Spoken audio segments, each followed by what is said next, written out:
Audiobook Academy. Book Summary. Strange Case of Dr. Jekyll and Mr. Hyde.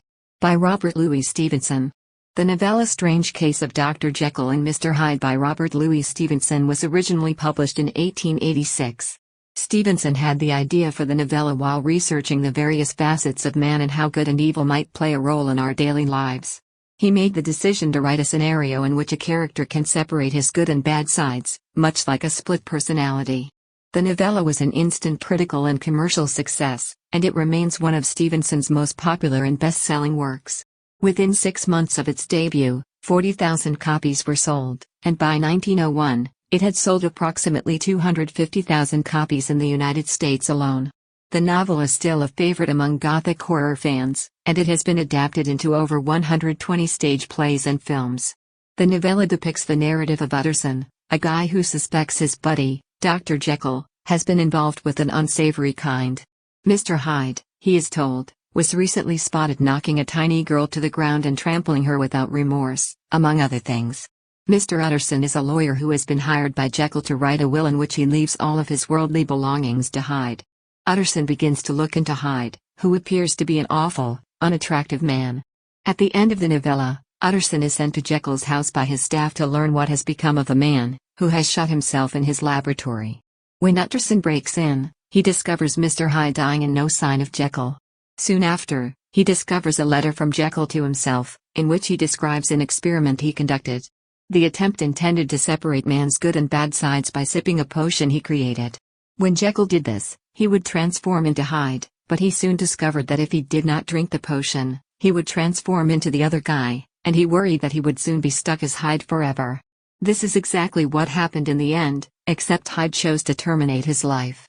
On a Sunday afternoon in London, England, two men named Mr. Utterson and Mr. Enfield are walking down a pleasant street. Mr. Utterson is a well-respected and wealthy lawyer. He is a reserved man, yet he is honest and a good friend since he is always willing to help those in need when the situation calls for it. Mr. Enfield is a distant relative and a well-bred London gentleman. They are pals despite having little in common. They go on this walk across town on a weekly basis and often cover a long distance in companionable quiet, neither saying anything to the other. However, as they walk on this particular Sunday, Enfield observes a neglected, run-down building that contrasts with the rest of the rich area. Enfield has a narrative about the building that he wants to tell Utterson. He claims that one night after dark, while walking in this neighborhood, he witnessed a little, malformed guy collide with and trample over a young girl. Enfield manages to halt the man and prevent him from fleeing. A throng forms around the girl, and when her assailant is revealed, the mob is appalled. He is revealed to be extremely unattractive and disgusting. The audience mocks the man and threatens to ruin his excellent reputation if he does not make amends. The man offers to buy them out and walks into the abandoned building, only to emerge moments later with a check.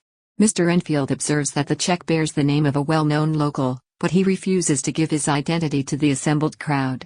Enfield wonders if the malformed small man blackmailed the respectable man, but he can't tell if the check is a forgery or a forgery. Back in the present, Utterson asks a few probing questions about the incident, making Enfield wonder whether the man knows more than he lets on. Enfield admits that he never met a man I so loathed, and yet I was terrified to find out why. He tells Utterson that the individual's name was Hyde, and Utterson admits that he knows this man and can also estimate who wrote the check. However, because both men are honorable and honest individuals who do not desire to gossip, they do not expose the man's name and agree never to discuss the subject again. Utterson rushes back to his house. He recently drafted a will for a notable local named Dr. Jekyll and wants to go over it again after speaking with Mr. Enfield. In the case of his death, the will directs that all of Dr. Jekyll's worldly possessions be transferred to a guy named Mr. Edward Hyde. Utterson had thought this was weird while writing the will, and now that he knows more about Mr. Hyde's character from Enfield's narrative, he is more persuaded than ever that the guy has some unsavory sway over Dr. Jekyll. Utterson pays a visit to Dr. Lanyon, a friend of Jekyll's. Lanyon, on the other hand, discloses that he has long since lost contact with Jekyll and knows nothing about anyone named Mr. Hyde. Lanyon mentions that he and Jekyll had a professional disagreement and that Jekyll's new field of inquiry is unscientific balderdash. Utterson dreams that night while sleeping of a terrifying man knocking over a tiny girl in the street. The stranger arrives by Utterson's bedside in the dream and invites him to rise. The following day, Utterson comes to the abandoned building with the intention of chatting with this Mr. Hyde. After some while, Hyde exits the building. He is a petite and young man. Utterson addresses himself, saying he knows Dr. Henry Jekyll. Hyde smiles but keeps his head down. Mr. Utterson requests that Hyde look up at him so that he will recognize him if he meets him again. Utterson is taken aback by Hyde's ugliness, but, like Enfield, he is unable to determine why Hyde is so hideous. Hyde gives Utterson his own address, which Utterson interprets as a message that he will be waiting for his money after Jekyll's death. At this moment, the reader learns of another information that Utterson is aware of. The neglected structure is actually a laboratory adjacent to Dr. Jekyll's townhouse on the opposite side. Mr. Poole, Dr. Jekyll's butler, welcomes Utterson into the townhouse after he circled the premises. Poole informs Utterson that Jekyll is not at home, and when asked about Mr. Hyde, the butler reminds Utterson that Hyde has a key to the laboratory and that all of Jekyll's servants are under orders to obey Mr. Hyde.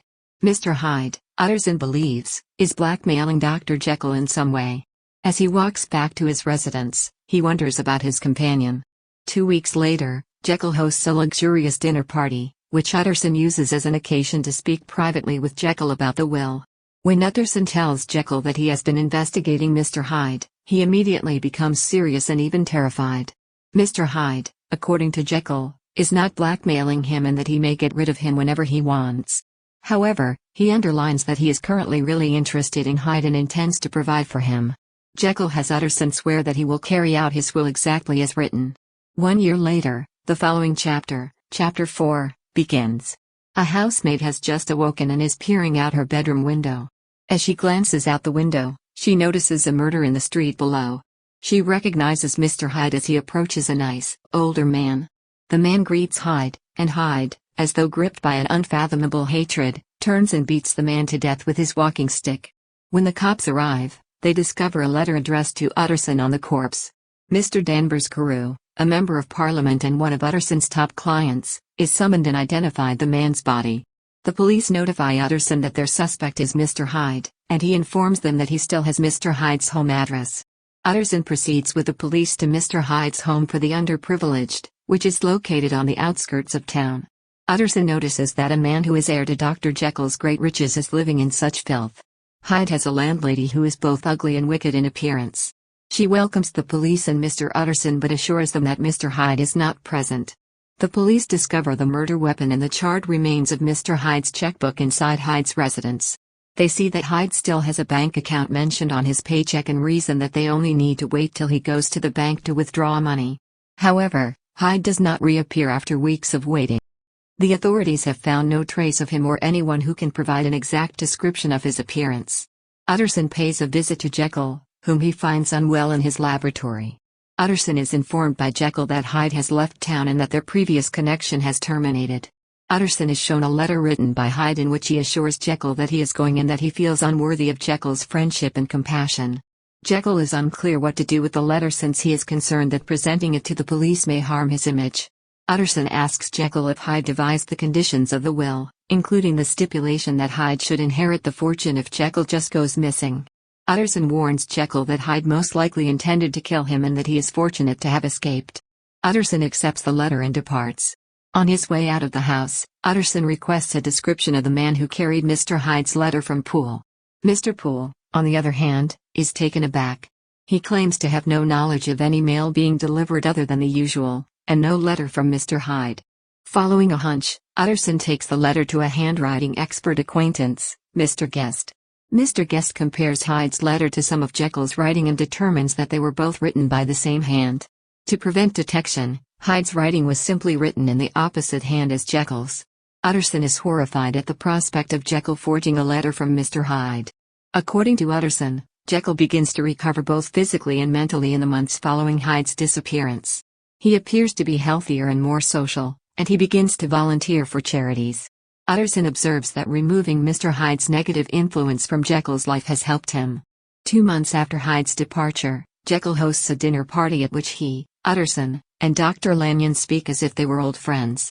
However, when Utterson returns a few days later, Poole informs him that Jekyll is not accepting visitors.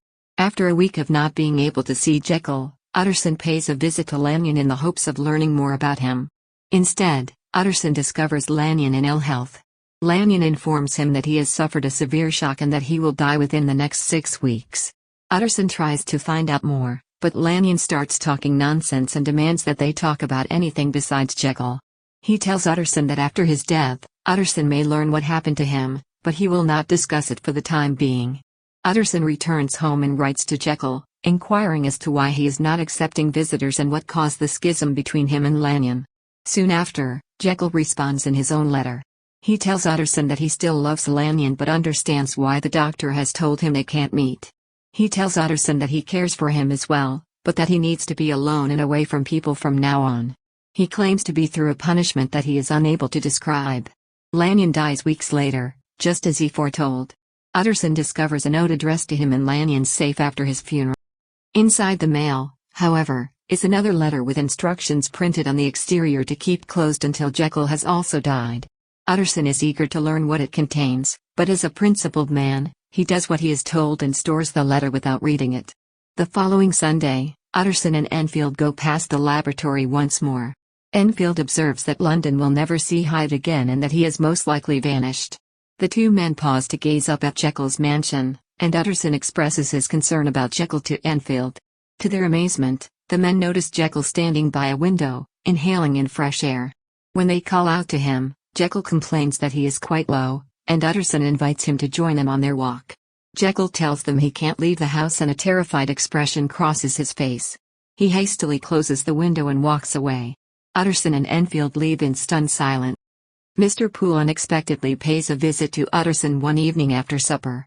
The man is angry and claims that Dr. Jekyll has been the victim of foul play. Poole rushes Utterson back to Jekyll's home in the dark and windy night. When they arrive at the house, all of the servants are gathered in the great hall, frightened. Poole and Utterson approach Jekyll's laboratory door, and Poole summons his master. He informs him that Utterson is present, and a foreign voice that Utterson does not recognize replies that he does not accept visitors. Poole takes Utterson to the kitchen and informs him that the voice emanating from the laboratory is not that of Dr. Jekyll. Utterson observes that a murderer would not stay in the laboratory after killing Jekyll. Poole then informs him that the weird voice has been sending him on errands to chemists in search of a substance that no drugstore has. Utterson wonders if the notes are in the doctor's hand because Poole has been receiving them. Poole then claims to have seen the individual come out momentarily to look for something and that he looked nothing like Jekyll. In fact, he resembled Mr. Hyde. This revelation persuades Utterson to persist on breaking into the laboratory with Poole to find out what happened to Jekyll. He stationed 2 servants outside the laboratories to prevent Hyde from escaping, and armed himself with a fireplace poker and Poole with an axe. Utterson knocks on the door and asks for entrance. The inner voice urges Utterson to leave him alone. Utterson identifies the voice as that of Mr. Hyde and orders Poole to smash down the door. When they enter the laboratory, they discover Hyde on the ground, clutching a crushed bottle. Utterson realizes he's poisoned himself. He also notices that Hyde is dressed in what appears to be Jekyll's suit, which is far too large for him. The servants search the laboratory for Jekyll but are unable to locate him. They do discover a huge mirror, which Utterson considers unusual in a scientific facility. On one table, Utterson discovers a letter addressed to himself that contains a will that leaves all of Jekyll's assets to Utterson rather than Hyde, as well as a message to Utterson dated that day. The note instructs Utterson to return home and read the letter that Lanyon handed him, and that if he requires any additional information, he should read the last thing that Jekyll has left for him, a note labeled "Your worthy and miserable friend, Henry Jekyll." Utterson promises Poole that he will return soon and call the cops, then returns to his residence to read the letter that Lanyon gave him. The 9th and last chapter of the narrative is an exact transcription of Lanyon's letter to Utterson. Lanyon recalls that after his last dinner gathering, he received a bizarre letter from Jekyll. Lanyon was instructed in the letter to go to Jekyll's townhouse and break into the upper chamber of Jekyll's laboratory. Lanyon had to return home with a specified drawer and its contents and wait for a man who would arrive at midnight. The letter provided no explanation for the requirements but assured Lanyon that if he followed the instructions, he would soon comprehend everything. Lanyon followed the instructions in the letter and returned home to await the mysterious man. Lanyon discovered a few vials inside the drawer, one containing what appeared to be salt and another carrying a weird, crimson liquid, as well as a notebook packed with experiment notes. Lanyon was beginning to wonder if Jekyll had gone nuts when, at midnight, a weird, little man emerged. It was Mr. Hyde, but Lanyon hadn't seen him before and hence didn't recognize him. Hyde appeared enthusiastic and a little frantic. He made no nice chat and demanded the drawer. Lanyon handed them over to Hyde, who then began mixing the substances in the vials. The combination turned purple, then green. Hyde then paused and asked Lanyon if he wanted to see him swallow the concoction and witness something that would stagger Satan's unbelief. Lanyon declared that since he was already participating, he may as well watch the whole of it, and Hyde swallowed the cocktail. Hyde's little figure seemed to enlarge and alter before Lanyon's eyes, until Dr. Jekyll was there in his place. Lanyon concludes the letter by claiming that Jekyll told him something afterwards that horrified him so much that it ruined his constitution and caused to his illness, which ultimately to his death. The contents of Jekyll's letter to Utterson are revealed in the book's last chapter. Jekyll narrates the narrative of how he became involved in this amazing experiment, claiming that he was born into a wealthy family with a robust constitution, but that he always believed he had a secret, frivolous, and immoral side that he was hiding from polite society. By the time he was a man, he thought he had two sides to himself, and that the moral side was always responsible for the things the darker side did. His scientific studies led to studies of nature's mystical side, and he became convinced that he should be able to distinguish the good and wicked elements of the human spirit. According to Jekyll, man is not actually one, but two. Jekyll eventually developed the potion after extensive research. He drank the potion after adding salt as the final component. He initially felt just nausea and agony, but when those receded, he discovered he had transformed into the shrunken, repulsive Mr. Hyde and was filled with all the negative qualities of his nature. He wonders if Hyde's size may be attributable only to the fact that he represented his evil side. Jekyll quickly came to love the recklessness that came with being Hyde. He began to fulfill his evil urges, even opening a bank account and establishing a residence for Hyde. When he reverted to Jekyll, he felt no guilt for Hyde's acts because they were done by someone else. However, he did endeavor to remedy whatever wrongs he had made as his alter ego. However, Hyde soon became a source of concern. When Jekyll unintentionally turned into Hyde overnight without the aid of the potion, he realized something was wrong. This horrified Jekyll enough that he resolved not to become Hyde again, but this only lasted 2 months before he missed being able to express his wicked side. Because he had been repressed for so long, Hyde was even more violent and spiteful when he resurfaced. He used his cane to beat the man, Carew, to death at this point. Jekyll was beyond himself with sadness, while Hyde felt no guilt for the murder. Jekyll pledged once more that he would never again transform into Hyde, and it was at this point that Jekyll appeared to be in better spirits to his pals. After a while, though, Jekyll began to indulge in his evil cravings again. He meant to do it without converting into Hyde this time, but the pleasure of committing evil again drove him to spontaneously shift into Hyde while away from home. He felt courageous and powerful as Hyde, but he knew he couldn't return home for fear of being apprehended by the cops.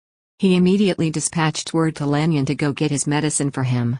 To avoid turning into Hyde again, he had to start taking a double dose of the potion every 6 hours.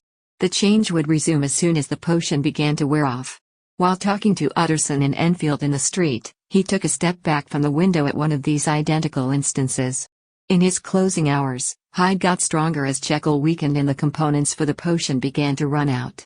Jekyll ordered more components, mainly salt, and realized that the salt he used in the original must have included a minor impurity that allowed the potion to function. Jekyll knew, horrified, that he was about to become Hyde permanently. He used his final potion to buy himself some time to write the letter to Utterson. He tells Utterson that he doesn't know if Hyde will kill himself or allow himself to be arrested, but he does know that Henry Jekyll will be gone by the time Utterson sees the letter. Dr. Jekyll/Mr. Hyde, the novel's primary character. Dr. Jekyll is the respectable London doctor who, with the use of a strange potion, can turn into the wild, uncontrollable Mr. Hyde at will in order to fulfill his darker wants. There is some disagreement about whether or not the two characters, Jekyll and Hyde, are indeed the same person. They are so diametrically opposed in every way that they appear to be insufficient friends until the ending reveals the twist. This, of course, was Stevenson's intention when he wrote the narrative. To depict the contrasting forces of good and evil in everyone. The dark side that hides behind everyone's pleasant exterior. As a result, in order to properly comprehend either character, we must treat them as a single entity and judge their behaviors accordingly. In truth, neither individual is especially interesting on his own, it is only when they are combined that they form a captivating story. While Jekyl is intended to be the more moral and ethical of the two, and he is seen doing things like giving to charity throughout the story, Jekyl never completely represents a truly moral man in the same way that Hyde represents evil. Jekyl only does the experiment with the intention of separating his good side from his bad and so leaving his good side completely pure, but he only succeeds in bringing his bad side to life, leaving the bad side in a normal self. Giving birth to this terrible side makes Jekyl less than virtuous as a character since it absolves him of any responsibility for the bad activities he is still committing as Hyde. Jekyl nearly appears to imply that if he had started the experiment with better intentions, an angelic side might have developed instead of Hyde. However, the fact that Hyde evolved from Jekyll's experiment appears to be more than a coincidence, and may be due to Jekyll's usual state of mind. That is, Hyde already existing within the Doctor, and taking the potion just released him rather than creating him. Hyde is a darker relic from a time when man did not feel the need to fight to blend in with polite society. He represents Jekyll's animalistic aspect and is hence described as such. Mr. Utterson, the novel's main narrator. Despite the fact that he is not the primary character, the story is portrayed via Mr. Utterson's eyes and perceptions. Utterson embodies the ideal Victorian gentleman. He is most likely what Jekyll was before Hyde intervened. Utterson is a decent man who keeps his word and lacks strong passions or wicked inclinations. His character is explicitly created to be a touchstone for the reader to insert themselves into, as well as a template for what Jekyll is running from in undertaking his experiment. He is interested in solving the mystery that has suddenly befallen his friend, and he is shown to be a good, loyal friend in many ways throughout the short tale. He does not gossip about individuals, and even when he suspects Jekyll of breaking some rules, he does not harm his friend's reputation with information he does not know for certain is genuine. Dr. Lanyon, Jekyll's former colleague and friend. When we first meet Lanyon in the story, he tells Utterson that he and Jekyll had a professional disagreement. He calls Jekyll's new line of inquiry balderdash. We might deduce from this that Jekyll discussed some of his early study into the potion with Lanyon, and that Lanyon, being a reasonable and skeptical, dismissed it as nonsense. In this way, he is presented as a counterbalance for Jekyll, despite the fact that the two only share one scene in the narrative. Because of this difference of opinion, Lanyon is the first person to witness Jekyll's transformation. A physically impossible sight is shown to the logical man, which he must rationalize. Lanyon is unable to do so and is killed by a shock weeks later. It's as though some part of Lanyon would sooner die than live in a world where such a metaphysical catastrophe might occur. Robert Louis Balfour Stevenson was born on November 13, 1850, in Edinburgh, Scotland, the son of an engineer. Robert studied engineering and subsequently law at the University of Edinburgh, but he had an innate interest in literature. He soon became a serious writer, abandoning engineering and law to create novels, essays, poems, and travel books. Robert also composed music. He was a multi-instrumentalist. Robert had tuberculosis, while more current theories suggest that he had bronchiectasis or sarcoidosis. He traveled extensively in pursuit of warmer weather. These excursions were described in some of his first works. He authored An Inland Voyage after a canoe trip across Belgium and France, 1878. Travels with a Donkey in the Cervantes, 1879, is a description of his trek across the mountains of southern France on foot. He too traveled to New York via immigrant ship, then by train to California. His condition had deteriorated to the point where he was almost dead by the time he landed in California. The ranchers he met there nursed him back to health, but after a hard winter, he was on the verge of death once more. His soon-to-be bride, Frances Osborne, came to help him recover, and they married in 1880. Fanny, as he called her, was a divorcee with 2 children. They first met in France while he was on a canoe excursion. She was healing from a tragic marriage to a philandering Civil War ex-soldier. She was born in Indianapolis, married at 17, and had 3 children by the age of 35. When one of her sons died in 1875, she finally left her husband, moving from Nevada, where she had joined him, to Paris to study art with her daughter. That's how she met Robert. He was so taken with her that he penned an essay for Cornhill magazine called On Falling in Love. They reconnected in 1877, and he spent much of the time in France with her and her children. She and her children returned to the United States and resided in San Francisco. Robert came a year later, despite the advice of friends and without informing his family. This aggravated his father's resentment. This was the time when he took the immigration ship to New York and the train to California, which nearly killed him. Robert had been separated from his father, uncles, and grandfathers, all of whom had been engineers for generations, but after his marriage, his wife, Fanny, assisted him in repairing that bond. She was also concerned about his health, which was erratic. Following his father died, Robert moved his mother, wife, and children to Samoa, where he settled after extended visits in Hawaii, where he got close to King Kalakaua and his niece, Victoria. Robert became interested in Samoan politics, writing letters and publishing essays to aid in the expulsion of corrupt and inefficient European officials. He was so beloved by the people of the island that when he died on December 3, 1894, at the age of 44, memorials were erected to him. His house on the island is now a museum, with a trail leading to his burial. There are memorials to him throughout Scotland as a distinguished son of Edinburgh. The Writers' Museum on the Royal Mile features a room dedicated to him. Another memorial can be seen in the West Princes Street Gardens, which are located beneath Edinburgh Castle. Robert Louis Stevenson was a well-known and prolific writer whose writings go on in perpetuity. Generations will be able to hear his words and appreciate his mastery of the story. Thank you for listening in Audiobook Academy. Don't forget to subscribe and smash that like button for more content like this. See you in next video.